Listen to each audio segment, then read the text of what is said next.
It is great to be back in the Peach State, just 5 days away from another great victory all across the state of Georgia and all across America.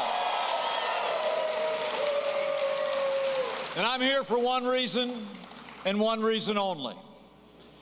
Georgia and America need Brian Kemp to be the next governor of the great state of Georgia.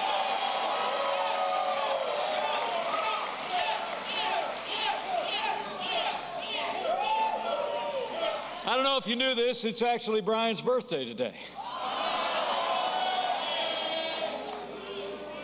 And I asked him what he wanted for his birthday.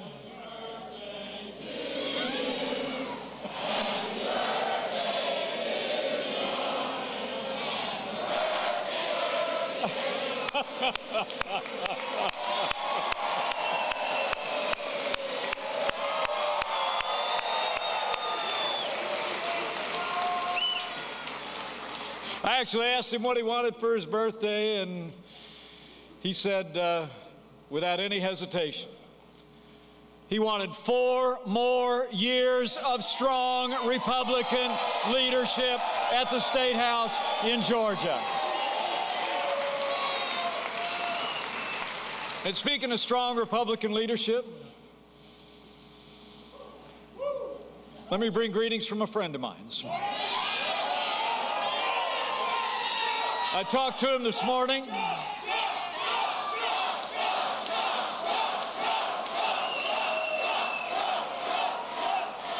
His vice president is here today, but he'll be in Macon on Sunday. Let me bring greetings from the 45th President of the United States of America, President Donald Trump.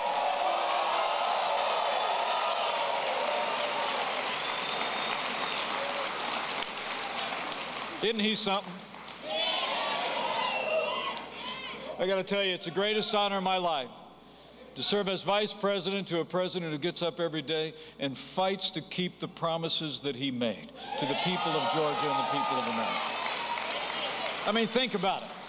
Just in the last few weeks alone, new jobs report comes out, 4.2 million new jobs created since Election Day, and unemployment's at a 50-year low.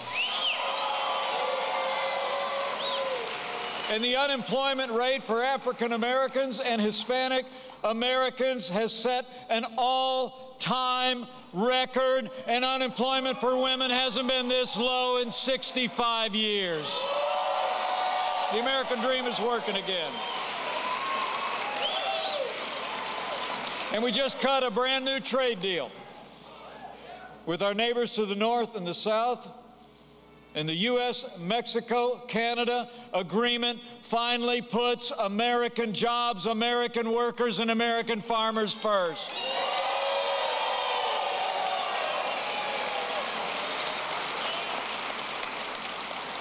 And just a little while back, this president kept another big promise when he saw Justice Brett Kavanaugh confirmed to the Supreme Court of the United States of America.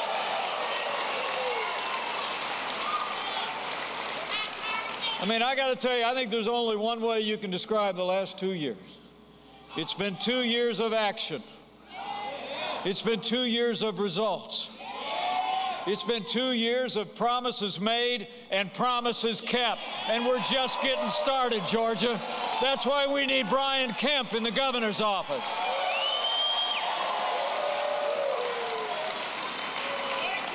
I mean, you've got some incredible leadership here. I'm going to talk about Brian in a minute. We all know how he served this state with such integrity. But would you join me in thanking someone who served this state? I served with him in the Congress. I watched him come home to Georgia. Governor Nathan Deal has served the state of Georgia so well, and he has our thanks. Thank you, Governor. And how about your 2 strong senators who've stood with this administration through thick and thin, Senator Johnny Isakson and Senator David Perdue.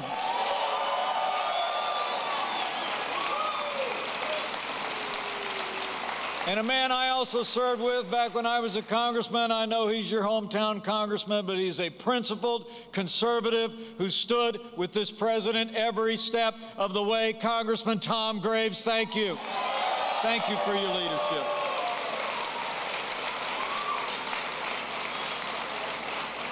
I mean, I got to tell you, to see the progress that Georgia has made with these leaders, with your leaders at the state level, it's truly been inspiring.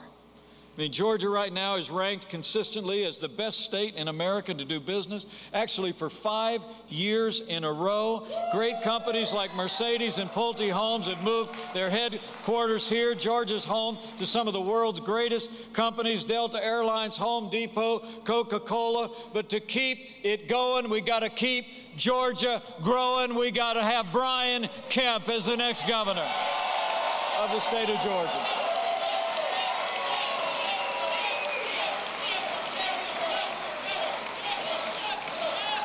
I mean, Brian Kemp basically is Georgia, to get right down to it. He embodies Georgia values. And how about his incredible family?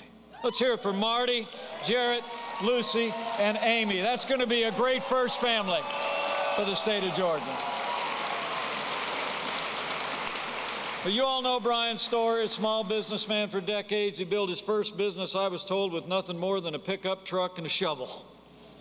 And he went to work. He's literally created hundreds of jobs across Georgia. He's a man of integrity who's answered the call for public service. He served with great distinction in the state Senate, fought against tax increases, rolled back regulations, and as your Secretary of State, Brian Kemp has made Georgia's government more effective, more accountable for the people that it served, and he saved taxpayers millions of dollars while he did it. That's exactly the kind of leadership you want in the governor's office. I mean, frankly, what Brian Kemp's life is all about, his principles and priorities, just like those that the president's been putting into practice at the national level over the last 2 years. I mean, think about the progress that we've made.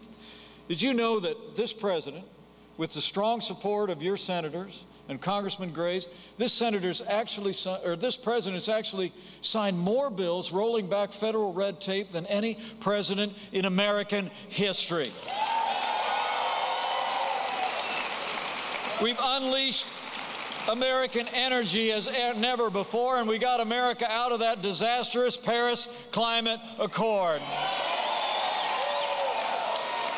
We got new fair and reciprocal trade deals, not only among our neighbors, but with South Korea. We've already started negotiations with European Union, with Japan, and we put China on notice that the era of massive trade deficits is over.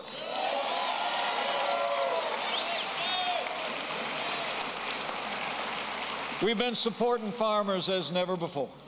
This administration has been standing with our farmers and ranchers. We're going to get a farm bill done with work requirements for able-bodied adults, and we're going to be there so agriculture in South Georgia comes all the way back after Hurricane Michael. And finally, just like the kind of leadership Brian Kemp's going to bring to Georgia, this president, right before Christmas, signed the largest tax cuts and tax reform in American history. We cut taxes for working families. We cut taxes for businesses, and we cut out the core of Obamacare. The individual mandate is gone. And you know what Governor Deal just told me is because of those massive historic tax cuts, for the first time ever, Georgia was able to cut income taxes for working families all across the state.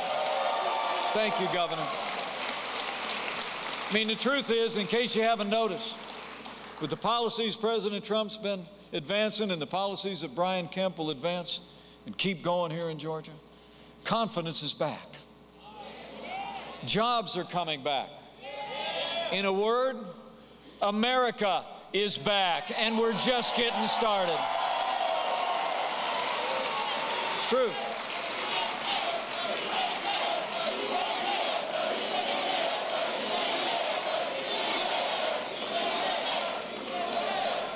But you all here in Georgia know that what we know, that it's not just about jobs and the economy and growth.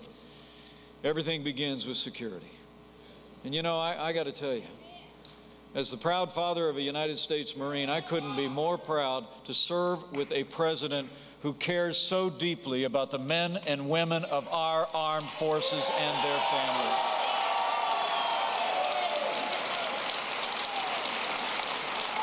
With the support of our partners in Congress, President Trump has already signed the largest increase in our national defense since the days of Ronald Reagan. We're rebuilding our military and restoring the arsenal of democracy.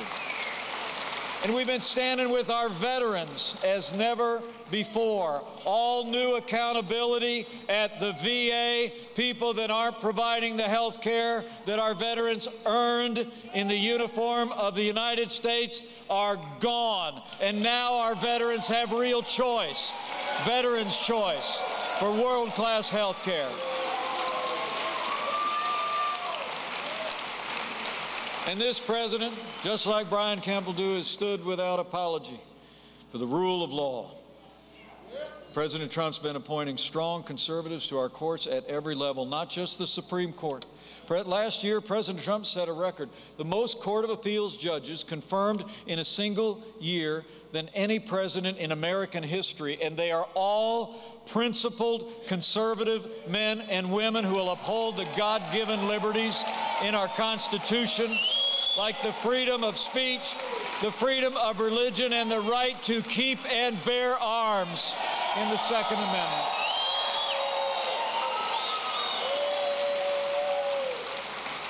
And like Brian Kemp, President Trump has stood without apology for the sanctity of human life at home and abroad.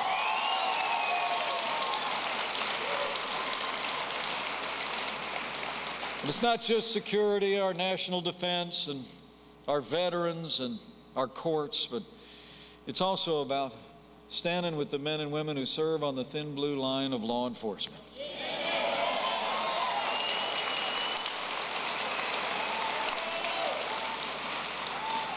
You know, last Saturday, in the midst of that tragedy in Pittsburgh, the nation saw once again the courage and selflessness of our law enforcement officers. 11 members of the Jewish community in Pittsburgh lost their lives in the midst of that horrific attack. Some 6 others were injured, including 4 members of the law enforcement community. They ran into the face of danger, and their efforts undoubtedly saved lives.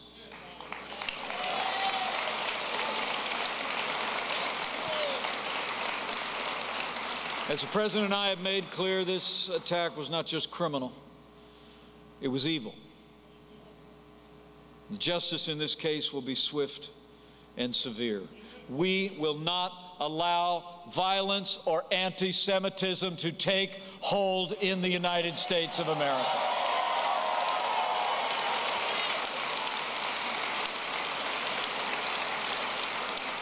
This week, the President and the First Lady traveled to Pittsburgh to pay their respects to the fallen and carry the prayers and condolences of the American people to that entire community.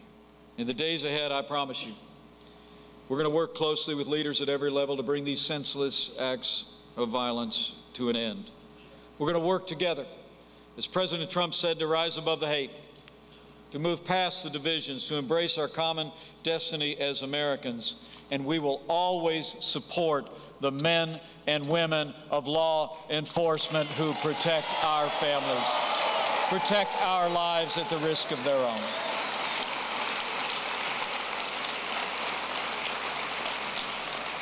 And with that renewed support for law enforcement, we've been removing dangerous criminals from our streets at record numbers.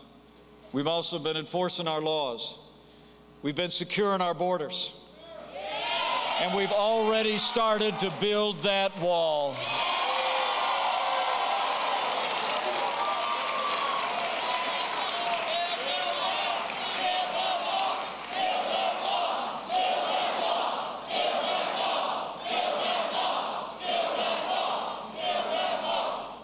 You know, Brian Kemp knows what this president knows. We have a crisis of illegal immigration in this country. It's maybe never been more obvious than in the last few weeks, as we've seen a migrant caravan make their way from Central America, now making their way through Mexico. You know, as the President said, the thousands of people that are coming north for the sole purpose of violating our laws and attempting to come in to our country illegally are nothing short of an assault on our country, and it will not be allowed.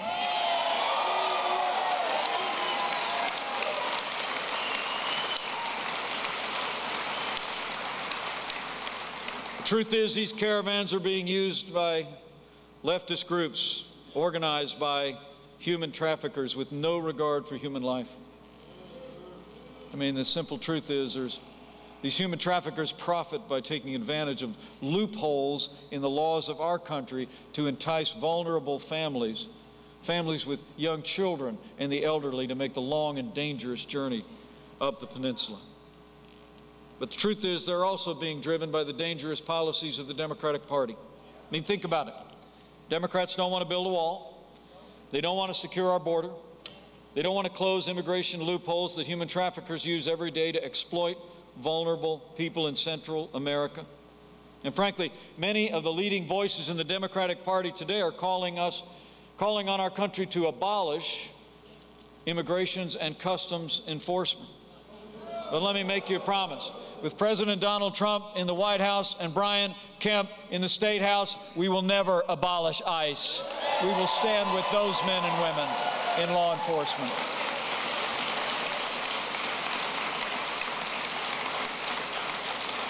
I mean, I heard just the other day that Stacey Abrams, Brian's opponent, actually said that brave law enforcement officers who work with ICE are, in her words, terrorizing families. That's no surprise, though. Stacey Abrams wants illegal immigrants to get taxpayer-funded benefits. And I read where she actually said that the blue wave that's supposed to be coming to Georgia includes those who are, and I quote, documented and undocumented. And his opponent, I'm told, actually said, quote, people shouldn't have to go into agriculture to make a living in Georgia.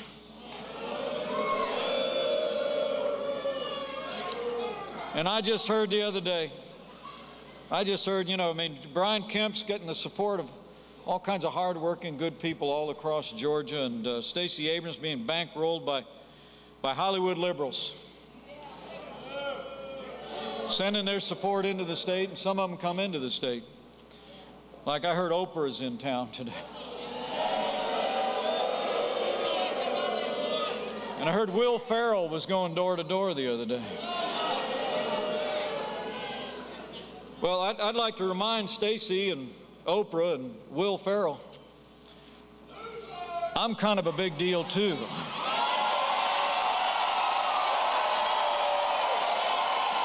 You get that?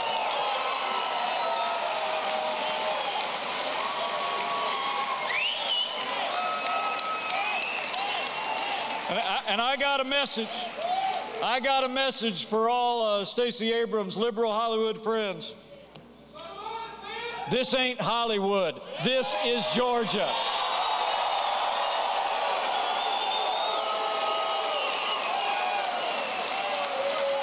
And Georgia wants a governor that's going to put Georgia values and Georgia first.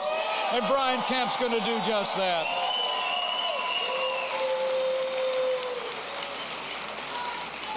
So you got a great candidate. We've made great progress in the last 2 years. And you've got a choice to make. But I recognize, this is the next 5 days it's going to be critical. Because, the truth is that these first midterm elections for the party that's in the White House are challenging. That's what the conventional wisdom says. And it's actually been true for the Republican Party for every election for the last 100 years except for 2. Conventional wisdom says it's going to be tough to re-elect our majorities in Washington, D.C., and to elect Republican governors and state houses across the country. That's the conventional wisdom. But I think we all know what President Donald Trump thinks of conventional wisdom. We made history in 2016, and we're going to make history again in 2018 when we elect Brian Kemp as the governor of the state of Georgia and re-elect Republican leaders across this country. We're going to do it. But it's going to take all of us to do it. So I got 3 things I want to ask you to do before I got a plane to catch and miles to go before I sleep. Number one, I want you to decide right here, right now, if you haven't already done it, that you are going to vote, Georgia. You're going to vote to make Brian Kemp the next governor of Georgia. Okay? Remember, these elections are won by the people that show up, right? And remember, friends don't let friends vote alone. Go out and find a family member, a neighbor at worship, at work, and just, grab them by the elbow and ask them, have you voted yet? And if they haven't, make sure they get to the polls before they close on Election Day in 5 days. Second thing is I want you to go tell somebody. The truth of the matter is I've been thinking a lot about this time 2 years ago. There weren't a whole lot of pundits out there that thought the president and I would be moving to Washington, D.C. But Georgia knew different. And thank God. But I tell you what, I never doubted it, neither did he. And I think the reason was because we were out with all of you. And we saw the enthusiasm, and we knew that people across Georgia were talking to one another, that people here in Dalton were talking to their neighbors and friends. And so that's what I want to encourage you to do this time around. Is just say, I ran into Mike the other day in Dalton.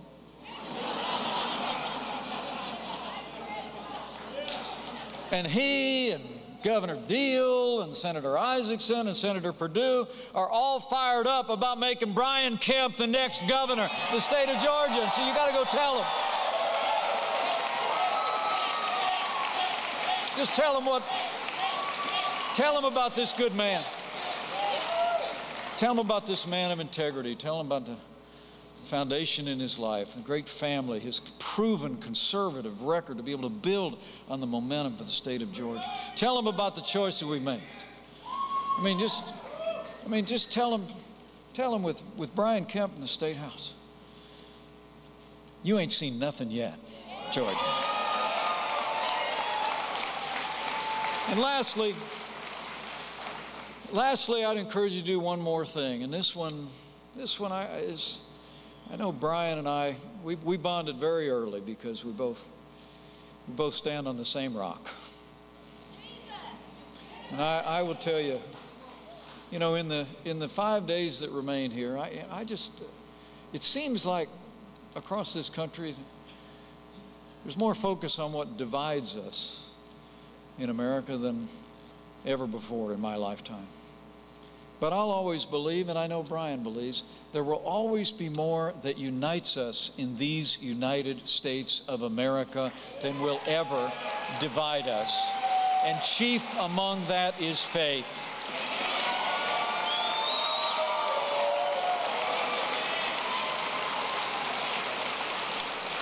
The American people have faith in one another. Our faith in freedom is grounded in our belief in the boundless capacity of any individual to improve themselves and given the freedom and the opportunity to do it. But it's also grounded in that other kind of faith. And so I'd encourage you to exercise that in the days ahead. And on this one, I know that Brian and his family won't mind. I'm actually not talking about a candidate or a campaign or a party or a cause. In these two divided of times in America, I just encourage you to bow the head and bend the knee and pray for America. Pray for all the people of America. Pray for all of the people of this one nation, under God, indivisible, with liberty and justice for all, because prayer matters. And with His grace, we'll heal this land. So thank you all for coming out. Thanks for hearing me out. And honestly, let me say to neighbors here in Dalton, on behalf of my little family, you know, this grandson of an Irish immigrant, grew up in a small town in southern Indiana. Thank you for the privilege of serving as your vice president. It is the greatest honor in my life. It is. Thank you. But I leave here today with a grateful heart and with renewed confidence. I really do. Seeing all of you out here today, I'll tell you what. With Brian Kemp in the State House, with renewed Republican majorities in the Congress of the United States, with renewed Republican leadership at every level all across the state of Georgia, President Donald Trump in the White House, and with God's help, I just know we will make Georgia and America more prosperous than you could possibly imagine. We will make Georgia and America safer than ever before. And if we do all we need to do in what remains of this election season in the next 5 days, we will make America great again. Thank you very much. God bless you. God bless Georgia, and God bless America.